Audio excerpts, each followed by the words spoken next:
첩경을 찾는 낭비, 아버님께 어머님을 비롯하여 간에 두루 평안하실 줄 믿습니다.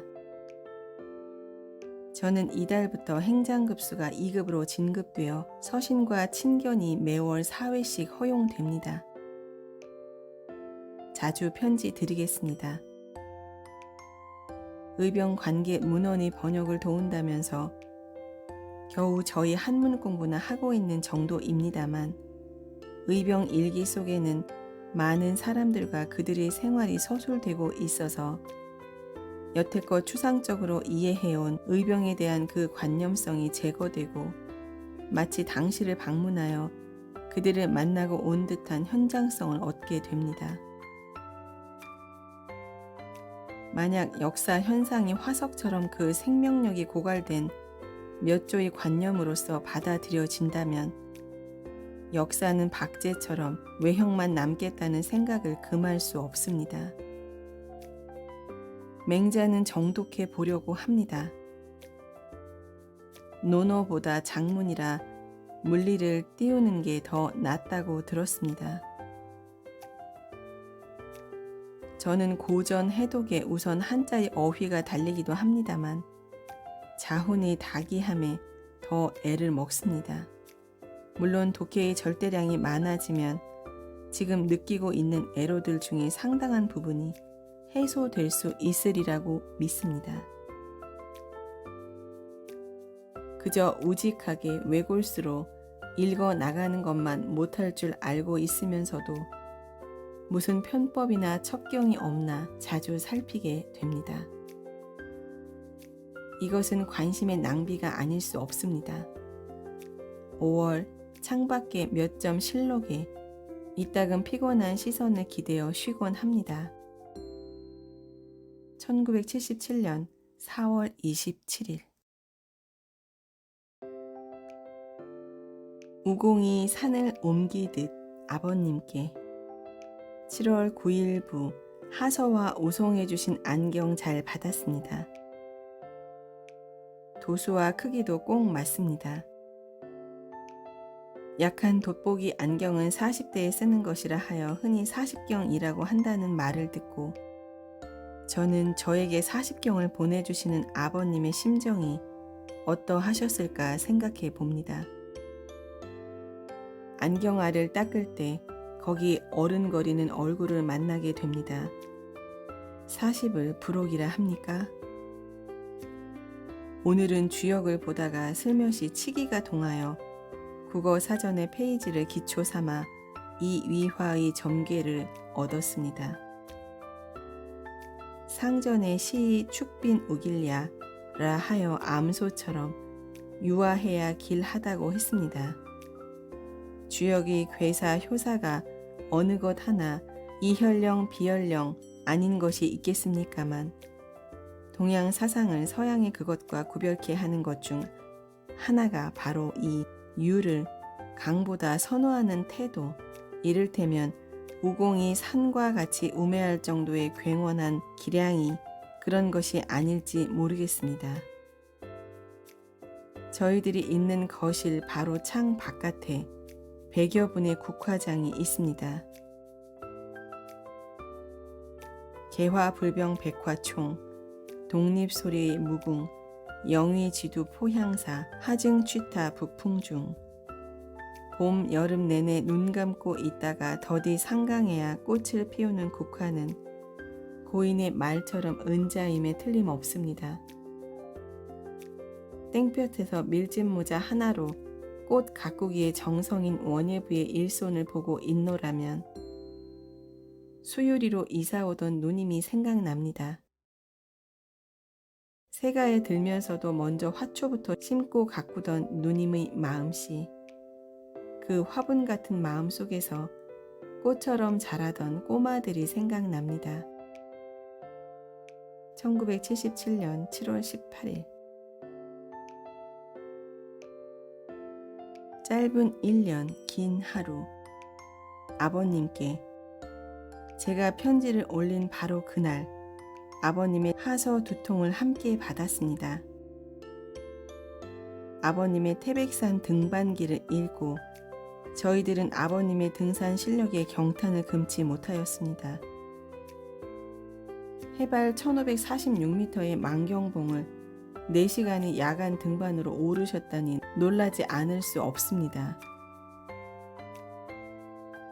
젊은이들의 번뜩이는 젊음과 더불어 태백의 준령에 올라 동해의 일출을 굽어보시는 아버님의 정정하신 기력과 젊음이 일출인 듯 선연합니다.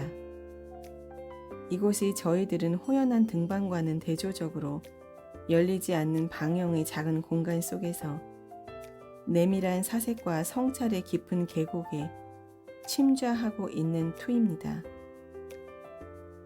1년은 짧고 하루는 긴 생활.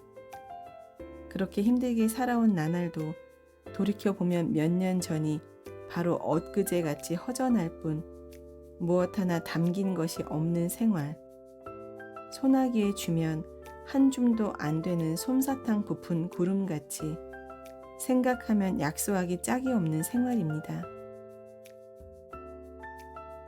그러나 비록 한 줌이 안 된다 해도 그 속에 귀한 경험이 정수를 담고 있다는 점에서 끝내 약소할 수만은 없는 생활이기도 합니다.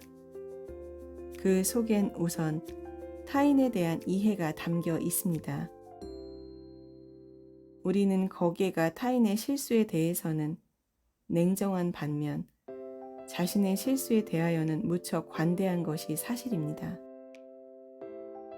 자기 자신의 실수에 있어서는 그럴 수밖에 없었던 자신의 처지, 우여곡절, 불가피했던 여러 사정을 잘 알고 있음에 반하여 타인의 그것에 대하여는 그 처지나 실수가 있기까지의 과정 전부에 대해 무지하거나 설령 알더라도 극히 일부밖에 이해하지 못하므로 자연 너그럽지 못하게 되는 것이 아닌지 모르겠습니다. 그러나 징역 속의 동거는 타인을 이해하게 해줍니다. 같은 방에서 아침부터 밤까지 하루 24시간 1년 365일을 꼬박 마주 앉아서 심지어 상대방의 잠꼬대까지 들어가며 사는 생활이기 때문에 우리는 오랜 동거인에 관한 한 모르는 것이 거의 없습니다. 성장 과정, 관심, 호호, 기타 사소한 습관에 이르기까지 손바닥 보듯 할 뿐 아니라 하나하나의 측면들을 개별로서가 아니라 인간성이라는 전체 속에서 파악할 수 있게 됩니다. 우리는 도시의 아스팔트 위 손시린 악수 한두 번으로 사귀는 커피 몇 잔의 시민과는 거리가 멉니다.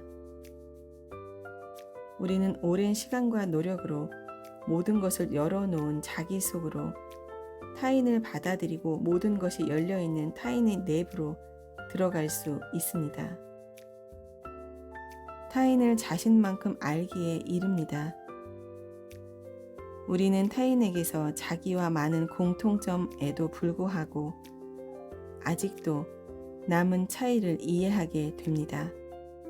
이 차이에 대한 이해 없이 타인에 대한 이해가 충분한 것이 될 수는 없으며 그 사람에 대한 충분한 이해가 없이 그의 경험을 자기 것으로 소화할 수는 없다고 생각됩니다. 저희들은 이 실패자들의 군서지에서 수많은 타인을 만나고 그들의 수많은 역사를 이해할 수 있는 귀중한 가능성 속에 몸담고 있음을 깨닫게 됩니다. 1977년 9월 7일 거두 망창월 아버님께 지난 12일 어머님께서 혼자 빗속을 다녀가셨습니다. 입석 기차표를 끊고 비가 오기에 생각나서 찾아왔다고 하셨습니다. 그제는 아버님의 하설을 받았습니다. 저는 여태 아버님 어머님의 생신날을 모르고 있습니다. 설령 안다 한들 또 조석으로 모신다 한들 어찌 제가 안겨드린 그 아픔에 갚하겠습니까? 저는 힘써 훌륭한 품성을 기르며 살아가겠습니다. 형님, 형수님께서 서울로 오셔서 모시게 되었다니 무엇보다 반갑습니다. 가을이라 옥창에 걸리는 달도 밤마다 둥글게 자랍니다. 가을은 글 읽던 밤에 달이 떠있는 우물물을 깨뜨리고 정갈하고 시원한 냉수를 뜨며 잠시 시름을 쉬고 싶은 계절입니다. 1977년 9월 19일 옥창의 풀씨 한알 개수님께 우리 방 창문턱에 개미가 물어다 놓았는지 풀씨 한알 싹이 나더니 어느새 한 뼘도 넘는 키를 흔들며 우리들을 가르치고 있습니다. 전국 추추황 자모 년년백 뜰이 국하는 가을마다 노랗고 어머니의 머리는 해마다 희어지네. 1978년 8월 29일 강물에 발 담그고 아버님께 지난 9일 하루는 서화반 7명을 포함한 10여 명이 사회 참관을 하고 왔습니다. 그날은 마침 장마철 속의 개인 날이어서 물먹은 성황의 화렵수와 청신한 공기는 우리가 탄 미니버스의 매연에도 아랑곳 없이 우리들이 심호흡 속에다 생동하는 활기를 데워주는 듯 하였습니다. 우리는 먼저 금산의 700의총을 찾았습니다. 조중봉 선생과 영규 대사 등 700의병이 무기와 병력이 압도적인 외병과 대적하여 살이 다하고 창이 꺾이고 칼이 부러져 맨주먹이 되도록 최후의 1인까지 장렬히 선열을 뿌렸던 격전지. 지금은 날듯한 청화의 사당과 말끔히 전정한 향목들의 들러리, 그리고 잘 다듬어진 잔디와 잔디 사이에 깨끗한 석계를 울리는 안내원이 정확한 하이힐 굽소리, 연못 속을 부침하는 붕어들의 한가로운 유형, 이 한적한 성역의 정취는 그다지 멀지 않은 임난 당시가 아득한 고대사의 일부가 된 듯 격세의 감회를 안겨주는 것이었습니다. 오후에는 먼지가 일고 자갈이 튀는 신등로를 한참 달려서 신동엽의 금강 상류까지 나갔습니다. 실로 오랜만에 흐르는 물에 발을 담가 보았습니다. 저는 까칠한 차돌맹이로 발대를 밀어 송사리 새끼를 잔뜩 불러 모아 사귀다가 저만치서 고무신 짝에 송사리 새우 모래무치들을 담고 물가를 따라 이쪽으로 내려오는 새카만 시골 아이들 30여 년 전 남천 강가의 저를 만났습니다. 저는 저의 전 재산인 사탕 14알, 빵 1개, 껌 1개를 털어 놓았습니다. 우리도 크면 농부가 되겠지라던 이 오덕 선생의 아이들이기도 하였습니다. 돌아올 때는 매우 빨리 달려온 덕분에 저는 농촌과 도시를 거의 동시에 30여 분의 시차 바라볼 수 있었습니다. 도해지에는 원래 농촌에 있던 것이 참 많이 와 있었습니다. 큼직한 열매, 충실한 포기들이 도시의 시장에 씻은 얼굴로 상품이 되어 줄지어 있는가 하면 볕에 그을고 흙투성이 속에 잃어버린 농촌 안악들의 아름다움이 도시의 여인들의 흰 살결이 되고 화사한 차림, 고운 몸매가 되어 포도 위를 거닐고 있었습니다. 15척 벽돌담을 열고 오랜만에 잠깐 나와보는 참관은 저로 하여금 평범하고 가까운 곳에서 인생을 느끼게 하는 터득의 순간이 되기도 합니다. 1979년 7월 16일 참새의 소리와 국수 바람. 개수님께. 아침이면 기상 나팔보다 먼저 참새들이 귀따갑게 지저귀입니다. 발 뒤꿈치를 들고 목을 뽑아 모처럼 바깥을 내다보려고 하는데 철창의 목임망에 갈갈이 찢겨져 국수가락이 된 새벽 바람이 잠 덜 깬 내 얼굴에 와 부딪혀 긴 머리칼이 됩니다. 참새는 참새를 불러 어느새 새떼가 되고 깊은 새벽 하늘을 다 차지한 듯 퍼득이고 소리칩니다. 어른들을 깨우는 아이들의 새벽 보챔입니다. 그간 걸음 없이 보내주는 돈 꼬박꼬박 받고 있습니다.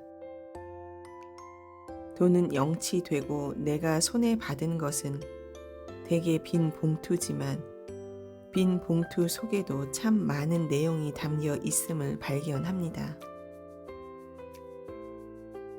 오늘은 그 빈 봉투 속에서도 본 적이 있는 시 이성부의 어머니가 된 여자는 알고 있나니 한 편을 적어 보냅니다. 어머니 그리워지는 나이가 되면 저도 이미 어머니가 되어 있다. 우리들이 항상 무엇을 없음에 절실할 때에야 그 참 모습 알게 되듯이 어머니가 혼자만 아시던 슬픔, 그 무게며 빛깔이며 마음까지 이제 비로소 선연히 가슴에 차오르는 것을, 넘쳐서 흐르는 것을, 가장 좋은 기쁨도 자기를 위해서는 쓰지 않으려는 따신 봄볕 한 오락이 자기 몸에는 걸치지 않으려는 어머니, 그 옛적 마음을 저도 이미 어머니가 된 여자는 알고 있나니 저도 또한 속 깊이 그 어머니를 갖추고 있나니. 1979년 7월 25일. 꿈마저 징역살이. 개수님께. 꿈에 서방 만난 홀 어미가 이튿날 내내 머리빗을 기력도 없이 뒤숭숭한 마음이 되듯이 교도소의 꿈은 자고 난 아침까지도 피로를 남겨놓는 꿈이 많습니다. 급히 가야겠는데 고무신 한 짝이 없어 애타게 찾다가 깬다든가, 거울을 들여다보면 거울마다 거기 모르는 얼굴이 버티고 섰다든가, 다른 사람들은 닭이나 오리, 염소, 사슴같이 얌전한 짐승들을 앞세우고 가는데 나만 유독 고삐도 없는 사자 한 마리를 끌고 가야 하는 난감한 입장에 놓이기도 하고, 교도소의 꿈은 대개 피곤한 아침을 남겨놓습니다. 뿐만 아니라 양지 바른 시냇가를 두고 입방 시간에 늦을까봐 부랴부랴 교도소로 돌아오는 꿈이라든가, 징역살이 10년이 넘으면 꿈에도 교도소의 그 거대한 인력을 벗지 못하고 꿈마저 징역 사는가 봅니다.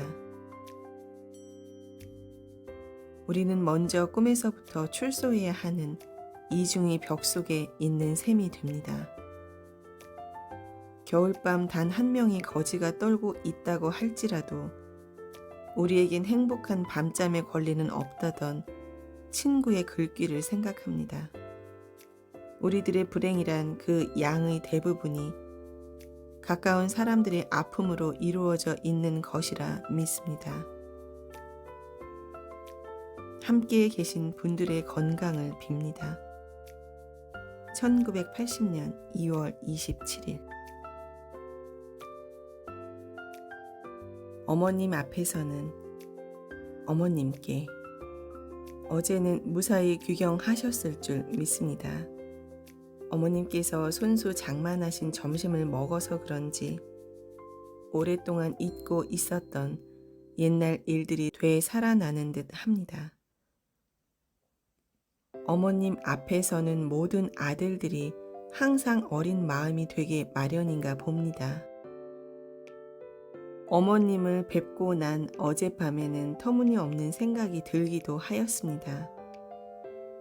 만약 제가 그때 죽어서 망울이 어느 묘지에 묻혀 있다면 10년 세월이 흐른 지금쯤에는 어머니의 아픈 마음도 빛이 바래고 모가 닳아서 지금처럼 수시로 마음 아프시지 않고 긴 한숨 한 번으로 달랠 수 있을 정도가 되었을지 모를 일입니다만, 그러나 어제처럼 어머님의 손을 잡고 이야기를 나누거나 어머님께서 손수 만드신 점심을 먹는 모습을 보실 수는 없었을 것입니다. 비록 추석에 마음 아프시고 겨울에는 추울까 여름에는 더울까 한밤중에 마음 아프시기는 하지만 역시 징역 속이지만 제가 살아 있음이 어머님과 더불어 마음 흐뭇한 일이 아닐 수 없습니다. 언제나 하시는 말씀처럼 부디 오래 사셔서 여러 가지 일들의 끝을 보실 수 있기를 바랄 따름입니다. 1980년 10월 1일. 떠남과 보냄. 개수님께 우리가 사는 이사 26방은 오가는 사람이 많습니다. 오늘도 만기자 한 사람이 떠나갔습니다. 건강하시오, 성공하시오, 다시는 이곳에서 만나지 맙시다. 우리는 이런 말로 간단히 헤어집니다. 집도 절도 없이 객지로 타관살러 가듯 떠나는 사람. 내일 저녁은 치마 걸친 온돌방에서 잘 사람. 한 손엔 식기 3개, 또 한 손엔 징역 보따리 달랑 1개 들고 어느 날 저녁 갑자기 전방 가는 사람과 헤어지기도 하고 전방 간 사람과 비슷한 세간을 들고 죄진 사람처럼 머뭇거리며 전방 오는 사람을 맞기도 합니다. 닫힌 방은 떠나고 새로 드는 사람들로 하여 잠시 열리는 공간이 됩니다. 빈약한 동거의 어느 어중간한 중도막에서 바깥 사람이라면 별리의 정한이 자리에 있을 빈터에 나는 그에게 무엇이었던가, 우리는 서로 어떠한 관계를 뜨개질해 왔던가 하는 담담한 자성의 물음을 간추리게 됩니다.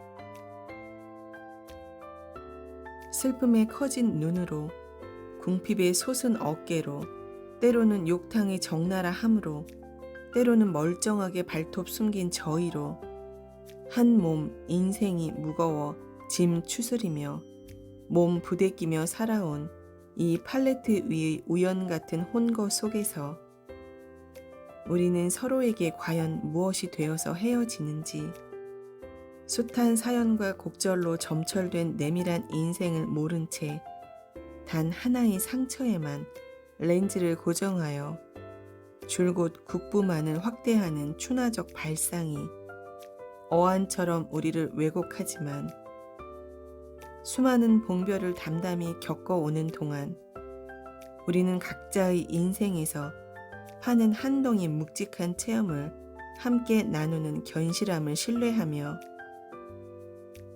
우리 시대의 아픔을 일찍 깨닫게 해주는 지혜로운 곳에 사는 행복을 감사하며 세상의 슬픔에 자기의 슬픔 하나를 더 보태기보다는 자기의 슬픔을 타인들의 수많은 비참함의 한 조각으로 생각하는 겸허함을 배우려 합니다.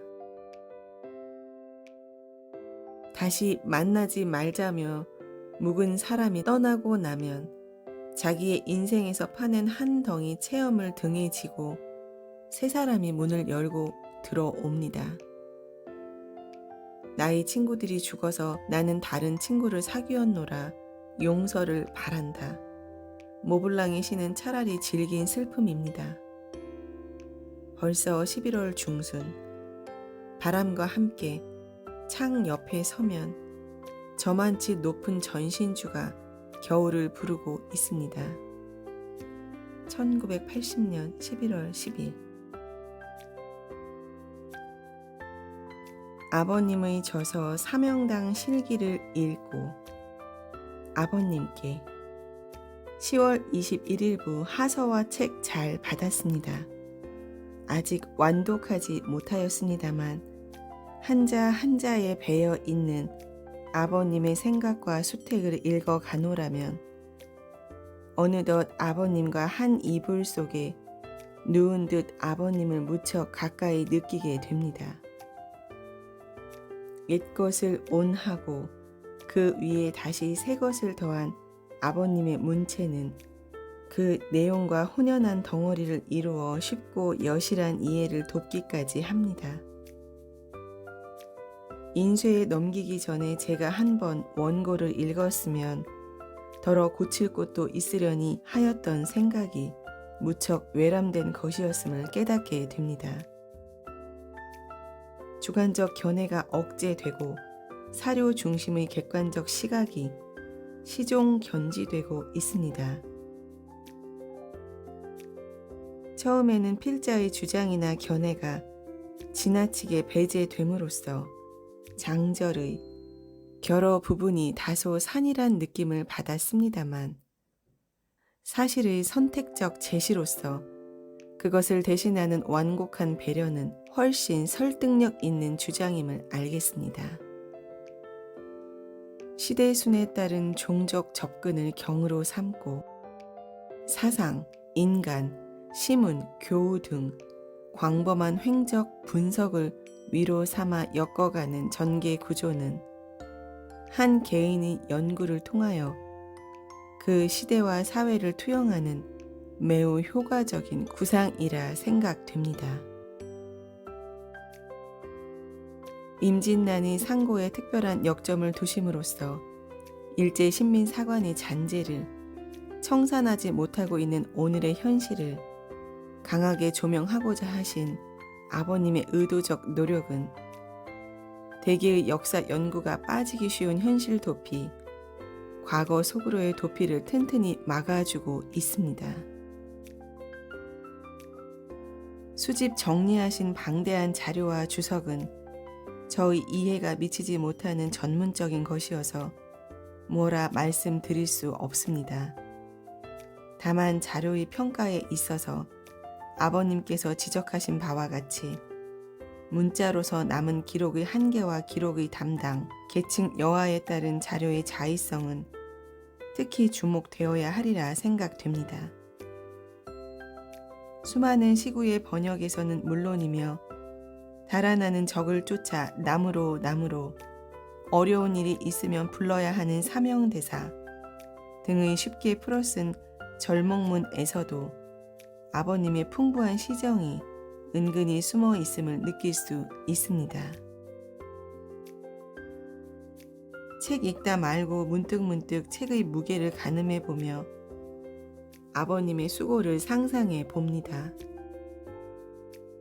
부단히 발전하고 계시는 아버님의 삶의 자세는 걸핏 징역을 핑계 삼는 저희들의 게으름을 엄하게 꾸짖습니다. 책 표지에 눈길이 가면 거기 금박을 입고 올라 있는 저희 글씨가 아무 공로 없이 그 자리에 앉은 자의 송구스러움 같은 것을 안겨줍니다. 끝으로 저는 아버님의 저서 어딘가에 스며 있을 어머님의 내조에 대해서도 말씀드리고 싶습니다. 책에 몰두하신 아버님의 곁에서 혼자 두량하셔야 했던 그 긴 고독에 대해서도 위로를 드리고 싶습니다. 1982년 10월 28일